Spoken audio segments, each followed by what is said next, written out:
What's up? I'm Dan Fredenberg, and this is another Chance Encounter.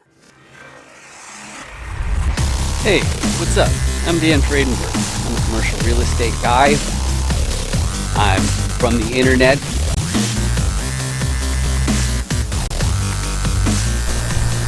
We're seeing more properties like this being built in front of a house that's going to be torn down soon. I understand that there are power lines that are getting kind of close.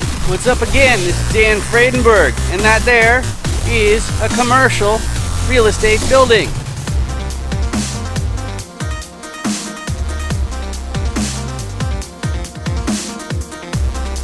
I'm joined today with Gabe Gruszynski. Is that how I pronounce it? Did I get that right? You got it good. Sweet. How you doing today, Gabe? I'm pretty good. Yourself? Oh, I can't complain. I'm in a great mood because I've got my favorite audience member here today. And why is my favorite audience member here? Well, it's because it's a chance encounter. And what I do is I interview commercial real estate investors. Why? It's because we have to.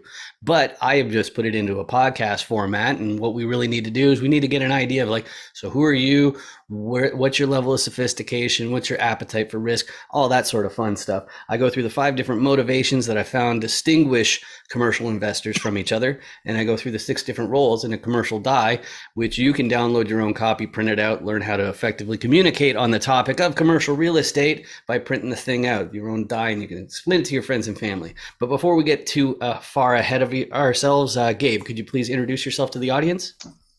Yeah. So Gabe Gruszynski here. My background is sort of 20-ish, actually 20, more than 20 years in telecom and in sort of commercial large scale telecommunications projects. I got into real estate about 5 years ago. Started with single family, and then about 2 years ago transitioned over to commercial. And then just recently, left my W-2, so now I'm full time real estate. So I focus on obviously acquiring. We look at apartments and RV parks and mobile home parks, Mhm. and also because of some past experiences with loan brokers, I sort of got in on started with a commercial loan advisory. So I can broker debt and equity as well. Excellent. So let's get to the motivation part. I always like to start off with the motivation part because sometimes we interview beginners and they don't know what they're going to be doing in a commercial deal, but at least they know why they want to do it. So the 5 motivations are, the first one is preserving your purchasing power. And I got all clicky and I got ahead of myself. Oh my goodness. Let's see if we can back that up. Oh, there we go. Preserving your purchasing power. So what that's all about, this is especially the family offices and whatnot. Anybody who relies on the cash flow from their assets to make their ends meet, this has got to be their number one concern. Because if inflation rears its ugly head, then the cash flow that you're getting is not going to, make ends meet anymore. So you need to make more acquisitions. So that's the first reason that some commercial investors are active and getting more acquisitions, but that is not my primary concern. My primary concern, because I also have a tech background, I was in the CRM industry, which is mass marketing and funnels and all that sort of fun stuff. But the problem is if you're making money from work in the form of salary or wages, you're paying more tax than anybody else, and that's in the form of income tax. So me personally, I was like, well, how do I pivot my skills so that I'm just getting the best advantage out of all of this? So that's what I'm up to, is I'm going for the equity rather than just cash or wage as the main motivation.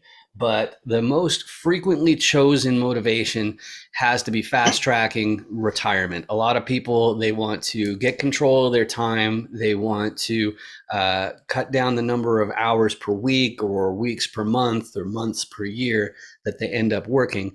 And that is why they are doing what they're doing. But that's in contrast to the next 2, where they're never going to scale down or slow down. The first one, they're never going to do that because they're just too ambitious. Maybe they want their great grandchildren to never hold a day job. And that's why they are just making more and more acquisitions. It's an ambition move. It's a generational wealth move. But the last group, they also won't quit. But I like to say that they want to save the world. More accurately, they probably picked a sector of society, or maybe it's the environment or animals or who knows what it is. But they realize that accumulating wealth is by far the most effective vehicle to actually make an impact on society. And that's why they pursue these acquisitions in general. But out of those 5 different motivations, Gabe, what resonates with you the most? What describes you best? What combination of those 5 gets us closer to seeing where you're from? Yeah. So originally it was probably definitely, sort of start off number 2, because I had a high W-2. And then with my wife being a real estate, she's also a commercial broker now. But she was qualified as a real estate professional, so we could use that to our advantage. So start off with 2. Now I'd say sort of a 3, fast track retirement, and 5, helping people.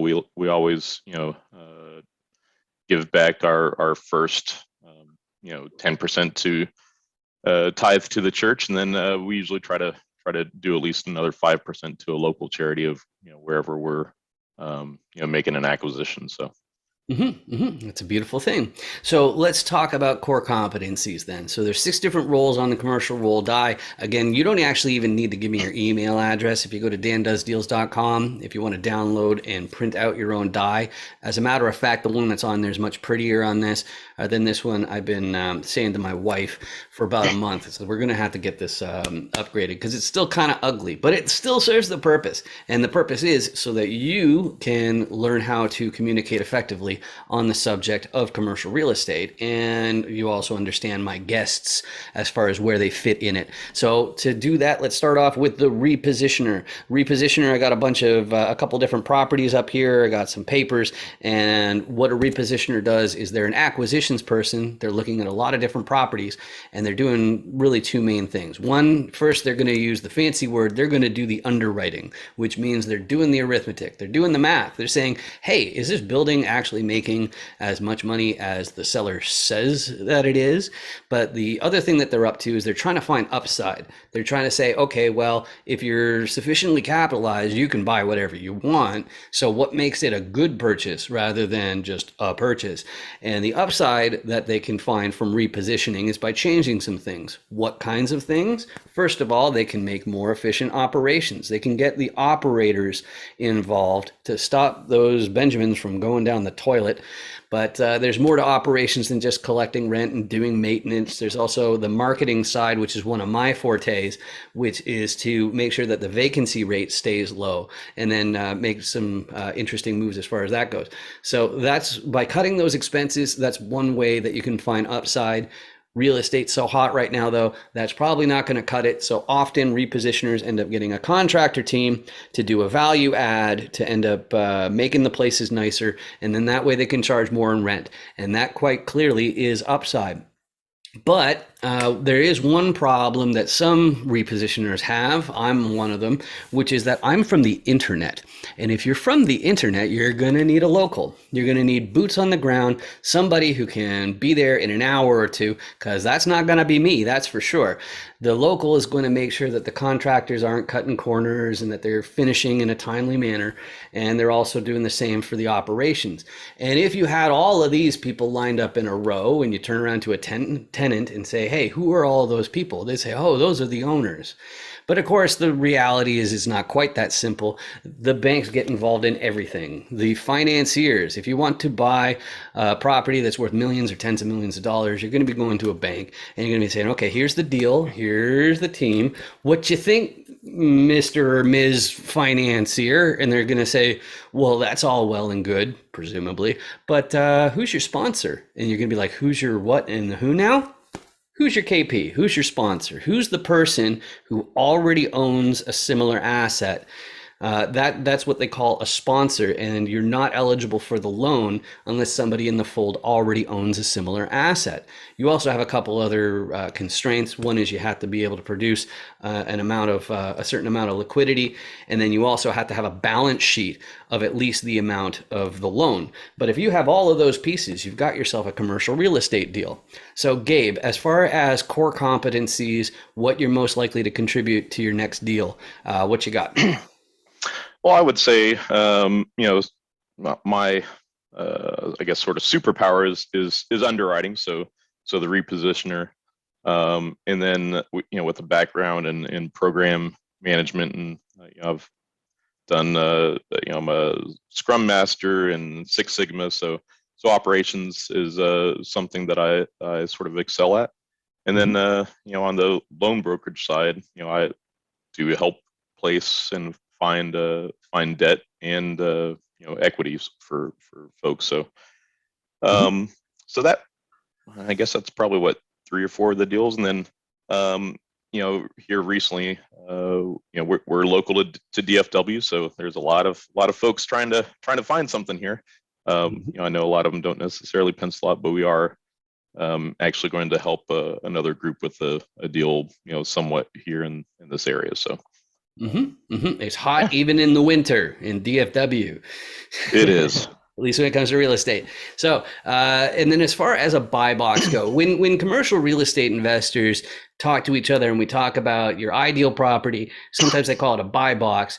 What they're asking for is, first of all, the geography. So where is it located? What states, what counties, those sorts of things. That's the first thing. Second part is how many units. Okay. What's the unit count? All right. And then the third one, it's class, but unfortunately they use the word class for 2 separate things and use the exact same word. One of them is to talk about the area that the property is in, like how close is it to schools? What's the crime rate like? And then the other one is the condition of the actual property, like is it all beat up or is it in fantastic position? And then also you end up using the grade school marking standard of saying A+, A-, B+, and so on down the road there. So as far as an ideal property that makes it easier for you to say yes for you and your pals, Gabe, what do you got? What are you looking for that makes it easier to say yes to? So we generally look in the Sunbelt states, predominantly Texas, the sort of Texas triangle, and in Texas we're willing to look at 30 units and above. Anywhere else, sort of 80 units and above. Outside of Texas, really like Georgia is probably our second target market, and then the Carolinas and Tennessee. As far as vintage, we're looking at sort of a 1970s and newer. Slab on grade, don't really like pier and beam. Prefer pitched roof, we'll go flat. No chillers, we'll look at boilers.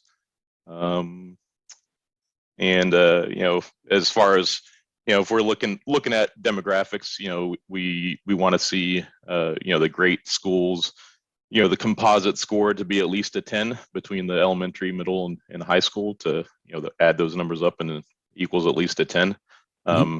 We look at our crime scoring is off crimegrade.org, and want to see at least a sort of you can drill down basically to neighborhood level and see what the crime stats look like, and we want it to be at least a C. So I think I pretty much covered all of it. Yep. You got your geography, your unit count, and the classes. So that's fantastic. And the next question I usually have, it's about people in general and who's best to reach out to you. So everybody in commercial real estate, because like Gabe mentioned, like he has been and he is many different sides of the die, but nobody's going to be all of them for much of any of the time. So we're better suited though to help particular people. Me personally, because of my marketing background and me being the guy on the internet, I'm always looking for more sponsors and KPs, just because they're the ones who I can really help expand, get more bang for their buck that other people, they just don't have that sort of experience or skill set. But Gabe, for you, who's the perfect person to reach out, but don't break any SEC restrictions, which means don't entice investors unless you have a 506c raise. So who's the best person to reach out? Yeah, I would say, really anyone looking, someone that is like a KP sponsor, capital raiser type person. That's, I'm probably going to be sort of the opposite of what they excel at. So, those type people, and also always like, helping vets and, anyone that was, as a teen, I was homeless at one point. So helping homeless teens and such. So Yeah, yeah, yeah. I love it because they really need more help than anybody. It's just not having basic guidance from parents or whatnot. It's a real tough one, no matter what. And that's something that I've focused on a lot with my social media stuff and all this excitement. But as far as those are the best people to reach out to you. We ended up meeting through a couple different platforms. I usually stay to LinkedIn. I think you spend more time on Facebook than I do. But is Facebook the best way? LinkedIn the best way? Is there a website that's better to reach out to you, or how should people get a hold of you? Yeah, I would say first would be Facebook, then LinkedIn. I do get on there fairly often as well. And then our website, it's it's a mouthful. We probably will be rebranding here at some point, but it's right now it's gruszynskicapital.com. So any of those three places, you can easily reach me. Sweet, sweet. And there's only one thing left, and it's actually not for you, Gabe. It's for you in the camera, which is I like to draw your attention. Okay, I'm sorry for pointing, but look down here, there's this awful, awful red button. It says subscribe. I hate it. Sometimes on phones it only is the red letter, like the red word. It says subscribe, and we really got to get rid of that. What we need to do is we need to turn it gray, because gray is better because it has a magical power. The magical power is YouTube will start to pay for these videos instead of me. So if you could do me a great big favor and hit that little subscribe button, that would be really, really awesome. It costs you absolutely nothing. And all it means is that these videos might show up on your list of suggestions. There's no guarantee of that. You don't even have to watch them. As far as I'm concerned, if you hit the button, you've already done me an enormous favor. Just like Gabe, you have done me an enormous favor by joining me today. Thank you very much. This has been awesome. Well, thank you. Like and subscribe. That's right. Yeah, there's a notification bell and all sorts of stuff that they keep on telling people to hit. It's tough to keep track of all this stuff. It's just nuts. But thanks. Thank you. See ya. Bye. Thank you. Bye.